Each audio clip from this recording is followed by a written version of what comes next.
মায়াপুরে প্রভু বেশে দুষ্কৃতী। মাফিয়া রাজ মায়াপুরে রাতের অন্ধকারে নির্মীয়মান দোকানে জেসিবি দিয়ে ভেঙে ধূলিসাৎ করার অভিযোগ কয়েকজন দুষ্কৃতীর বিরুদ্ধে। ঘটনাটি নবদ্বীপ থানার মায়াপুরের। অভিযোগ, নিজের জমিতেই সমস্ত রকম অনুমতি নিয়ে ছাদ ঢালাই দিয়েছিলেন মায়াপুর ইস্কন সংলগ্ন এক দোকানদার অসীম কুমার দাস। কিন্তু সেই ছাদ ঢালাই দেওয়ার পরে গতকাল রাতের অন্ধকারে কয়েকজন দুষ্কৃতী ওই এলাকার সমস্ত রোড লাইট বন্ধ করে জেসিবি দিয়ে সেই দোকান ভেঙে দেয়। এই পুরো ঘটনা রেকর্ড হয় পার্শ্ববর্তী একটি সিসিটিভি ক্যামেরাতেও। ক্যামেরায় দেখা যায় একজন ধুতি পরা ব্যক্তি জেসিবি সঙ্গে নিয়ে আসেন এবং এই রকম ঘটনা ঘটায়। ওই দোকানের মালিক জানান, এই জমির কাগজ সমস্ত কিছু আমার নিজের নামেই, কিন্তু এখানে কাজ করার সময় একটি আন্তর্জাতিক ধর্মীয় প্রতিষ্ঠানের ভূমি দপ্তরে কর্মরত কয়েকজন, যাদের নাম দয়ারাম প্রভু ওরফে দীনেশ বিনায়ক পচরেখা, অভিষেক আগরওয়াল ও মৃণাল মণ্ডল, তারা এসে বারংবার আমাকে হুমকি দিয়েছে। আমরা সেটা থানাতেও জানিয়েছি, কিন্তু কোনো সুরাহা হয়নি। আজ সকালে এসে দেখি আমার দোকান এইভাবে ভেঙে দিয়েছে। আমরা থানায় লিখিত অভিযোগ করি এবং এর বিরুদ্ধে যথাযথ ব্যবস্থা নেব। এছাড়াও ওই দোকানের মালিক অভিযোগ করেন, আমার দোকান একদম ফাঁড়ির পাশে, অথচ ফাঁড়িকে সকালে জানালে ফাঁড়ির ওসি বলেছেন রাতের বেলায় আমরা কেউ থাকি না। প্রশ্ন, তবে ফাঁড়ি বা পুলিশ প্রশাসন কি দিনের বেলায় দেখানোর জন্য? রাতের বেলার নিরাপত্তার দায়িত্ব কি তবে সাধারণ মানুষকে নিজেদের হাতেই তুলে নিতে হবে? এটাই বলতে চাইলেন ফাঁড়ির ওসি। আরেকবার জানাই, প্রভু বেশে দুষ্কৃতী। মায়াপুরে মাফিয়া রাজ রাতের অন্ধকারে নির্মীয়মান দোকান জেসিবি দিয়ে ভেঙে ধূলিসাৎ করার অভিযোগ কয়েকজন দুষ্কৃতীর বিরুদ্ধে। ঘটনাটি নবদ্বীপ থানার মায়াপুরের। আমাদের এই দোকানটা দীর্ঘদিন থেকে আছে এবং পাকাই ছিল, খালি ছাদটা তৈরি করতে গিয়েছি এবং ইসকন ল্যান্ড অফিস থেকে এখানে বাধা দেয়। কিন্তু বাধা দিলে আমরা বলি যে আপনারা কেন এসছেন, দিয়ে বলছে এখানে কেস আছে। বললাম না, আমাদের নামে তো কোনো কেস নেই। তো যাই হোক, তাদেরকে আমরা কোর্টের কাগজ, খালিতে আমাদের ডাক করিয়েছে এবং এসেছিল আমাদের কোর্টের কাগজ, আমাদের সব দলিল, পর্চা, খাজনা, ডেট লাইসেন্স সমস্ত কিছু আছে, সব আমরা দেখিয়েছি এবং আমাদের নামে কোনো কেস নেই। হ্যাঁ, তারপরে আমাদের কাজটা বন্ধ রাখতে বলে আমরা কোর্টের পেপার শুনে ওসি ম্যাডামকে আমরা সেই কাগজটা দিয়েছি। সেই কাগজটা দেওয়ার পরে বলছে হ্যাঁ আপনারা কাজ করুন, আমরা করিয়েছি। হ্যাঁ, তারপরে কদিন পরে বললো যে আপনাদের কোর্টের আরেকটা রিপোর্ট আছে, সেটা তুলতে হবে। তো সেটা তুলতে টাইম লাগে।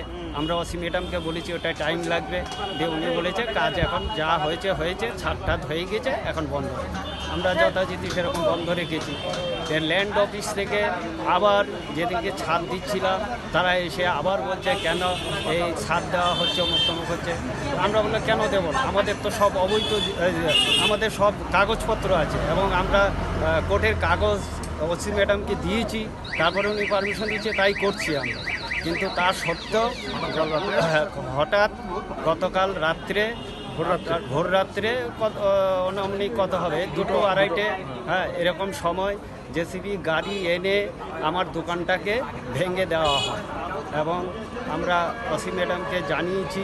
তারা বলছে আমরা জানি না, রাত্রেবেলায় হয়েছে।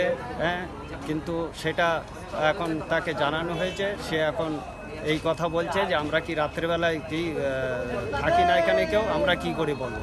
কিন্তু ক্যাম্পের একদম সংলগ্ন এবং 30 মিটার দূরত্ব হবে এবং এখানে ক্যামেরা লাগানো আছে, এখানে ক্যামেরা লাগানো আছে। হ্যাঁ, সেটা দেখলেই তো সব ধরা পড়বে। হ্যাঁ, এবং আমাদের কাছে একটু আছে যে সময় ভাঙা হয়েছে সেই সময় কি এখানে কেউ উপস্থিত ছিলেন? না, আমরা গতকাল কেউ ছিলাম না। হ্যাঁ, আমরা ছিলাম এর আগে, কিন্তু গতকাল জেসিবির সাথে কি কেউ এসেছিল? হ্যাঁ, জেসিবির সঙ্গে একজন প্রভুকে দেখা গিয়েছে, ইসকনের প্রভুকে। এটা সম্পূর্ণ ইসকনের ল্যান্ড অফিসের নেতৃত্বে দয়ারাম প্রভু উনি করেছে। উনি পূর্বে অনেক এরকম ঘটনা ঘটিয়েছে এখানের লোকালদের এবং 2-3 দিন আমাদের ল্যান্ড অফিস থেকে এসে থ্রেটও দিয়ে গেছে। ল্যান্ড অফিস থেকে আমাদের থ্রেট দিয়ে গিয়েছে ওরা, এই মৃণাল মণ্ডল বলে, হ্যাঁ প্রভু, আগরওয়াল, হ্যাঁ পুরো ইসকনের ল্যান্ড অফিসের নেতৃত্বে এসে। এবং তাদের আমরা বলি আপনাদের ল্যান্ড অফিস, আপনারা তো সরকারি নয়, তা আপনারা পুলিশ প্রশাসনের কাছে যান, তারা যেটা বলবে, কোর্ট যেটা বলবে সেটা আমরা করব। আমরা তো আইন মেনে কাজ করছি, আমরা তো কোর্টের আদেশ নিয়ে কাজ করছি। কিন্তু তারা জোর জবরদস্ত তাদের আমাদের থ্রেট করে এবং গতকাল রাতে সেই জেসিপি নিয়ে এসে বগুড়া এবং ইসকন ল্যান্ডের নেতৃত্বে এই দোকানটাকে এবং জেসিবি দিয়ে যে ভাঙা হবে এটা হচ্ছে যেদিনকে ছাদ ঢালাই হয় বুধবার দিনকে, সেদিনকেই তারা পরিকল্পনা নিয়েছিল।